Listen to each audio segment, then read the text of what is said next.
Floating topic bubbles. Grammar, fluency, speaking, listening. Hey English learners! Welcome back to Speak English with. Learn your favorite place to grow your English through real, relaxed, everyday conversations. I'm Sophie. And I'm Liam. And today we are going to talk about one of the most uncomfortable moments in human life. The awkward silence. Yes, that moment when two people are together, the conversation suddenly stops and absolutely nobody knows what to do with their face. The face thing is so real. You don't know whether to smile, look away, check your phone, Or pretend to be very, very interested in something happening on the ceiling. The ceiling. Classic. Completely classic. Suddenly, the ceiling is fascinating. So today we are asking, what actually is an awkward silence? Why does it feel so uncomfortable? And most importantly, how do you handle it well? Without panicking, without filling it with noise just for the sake of noise, without saying something you immediately regret. Yes, because that is a very real risk. Panic talking, where you start speaking just to stop the silence, and then halfway through you think, why am I saying this? Why is this still happening? We have all been there. We absolutely have. This is a B2 level episode, so the conversations will feel natural, slightly longer, and full of real vocabulary around social situations, emotions, and communication. But as always, don't stress if you don't catch every word. Just follow the feeling and let the English come to you. And later in the episode, we have our word tour, where we slow down and go through the most useful words and phrases from today's conversation. So by the end, you'll have real language to talk about silence, awkwardness, and social confidence. Not just, it was weird and I didn't like it. Although that sentence is also very relatable. Very relatable. All right, let's begin. Okay, Liam, real question. Do you think all silence is awkward, or is it just certain kinds of silence? Oh, great question. No, definitely not all silence. Some silence is actually really comfortable. It's what people call companionable silence. Right, and companionable silence means a comfortable, peaceful silence shared between people who feel at ease with each other. No pressure to fill it. Yes, like sitting with a very good friend, both of you reading, nobody saying anything. And it doesn't feel strange at all. It feels nice. It actually feels like closeness. Exactly. But then there is the other kind, the kind that lands in the middle of a conversation and immediately feels like a small disaster. Why does that happen though? Why does that specific silence feel so bad? I think it comes from expectation. When you're in a conversation, both people are kind of holding a thread together, and when the silence drops, it feels like someone let go of the thread. Oh, that's a really good image. Holding the thread of a conversation.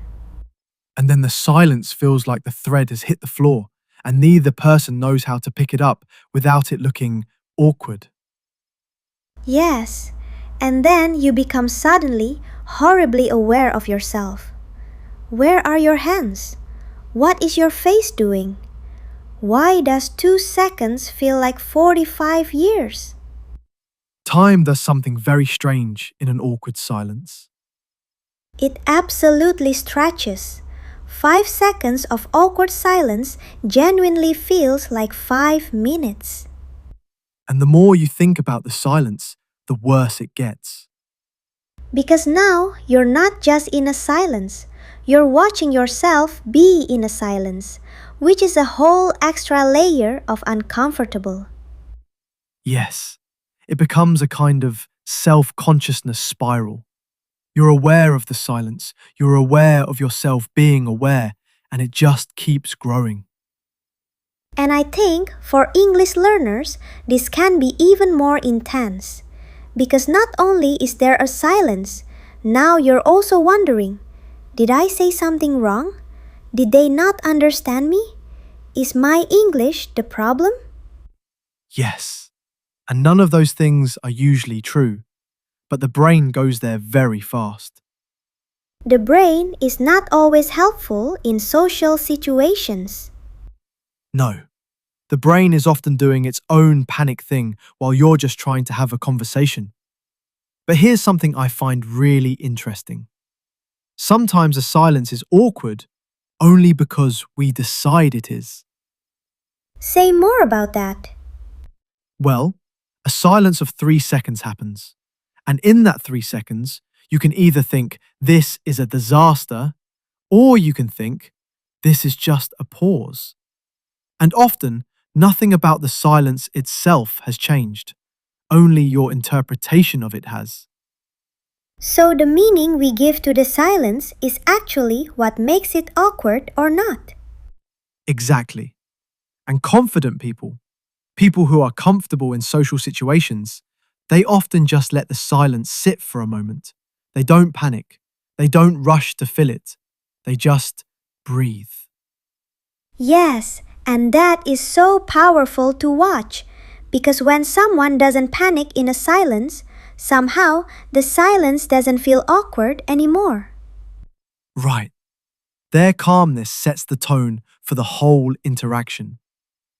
And I think in English conversation, this is a really useful way to know. Because if you're searching for a word or you're about a moment to think, a small pause is completely fine. It's human. It's normal. A pause is not an emergency. It really isn't. Native speakers pause too. Everyone pauses. What often makes learners stand out in a difficult way, not the public itself, but the reaction to the pause. The panic after the pause. Yes, the "oh no, I've gone blank" face, which broadcasts the anxiety immediately.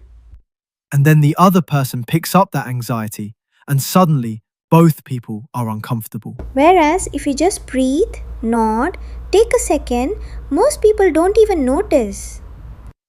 Yes, because other people are generally a lot less focused on your pauses than you think. They're usually too busy managing their own thoughts. Which is both reassuring and slightly humbling. Very humbling. We are all quite self-focused in social situations, honestly. But that also means the pressure you feel. Most of it is coming from inside your own head. And once you know that, silence becomes just a little bit less terrifying. Okay, so we know not all silences are disasters. But we still rush to fill them. Why? What is that instinct about? I think it goes back to something very basic.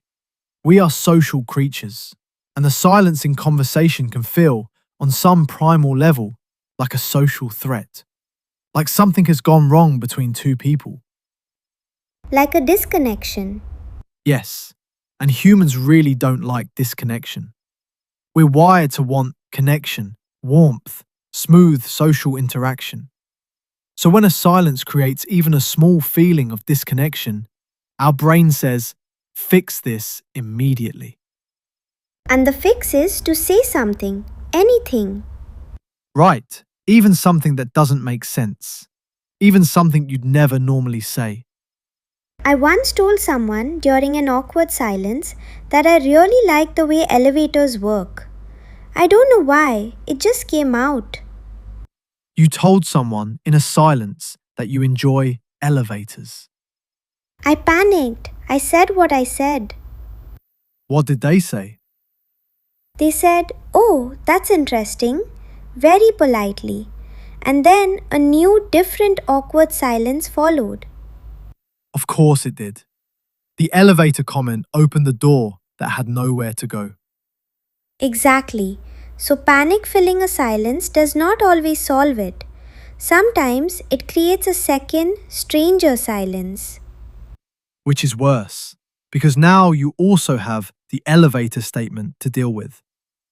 Yes, I cannot recommend it. So the rush to fill silence is natural, but it's not always helpful. And I think part of growing in social confidence and language confidence is learning to tolerate that uncomfortable moment just a little longer. Right, not forever, just long enough to choose a better response. Yes, because the pause between feeling uncomfortable and saying something, that little space, is actually where your best responses live. The pause before the good answer. Exactly. And in English, especially, if you give yourself 1 or 2 extra seconds, your brain usually finds the right word. The word was there.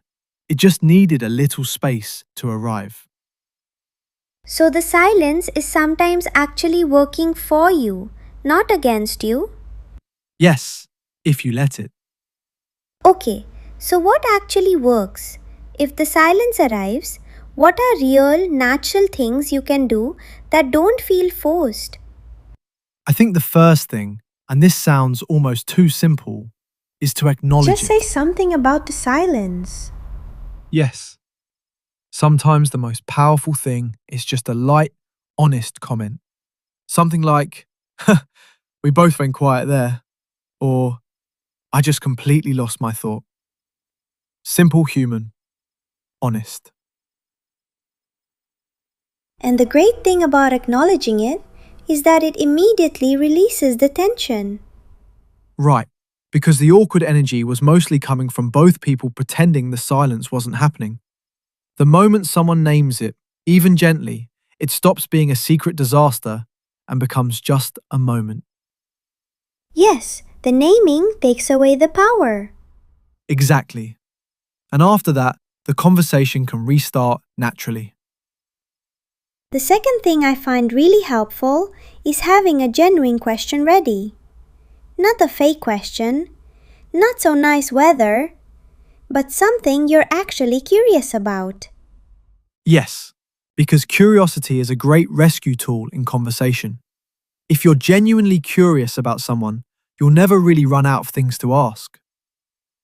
And it turns the focus outward onto the other person, which takes the pressure completely off you. Right. Instead of sitting there thinking, what do I say? What do I say?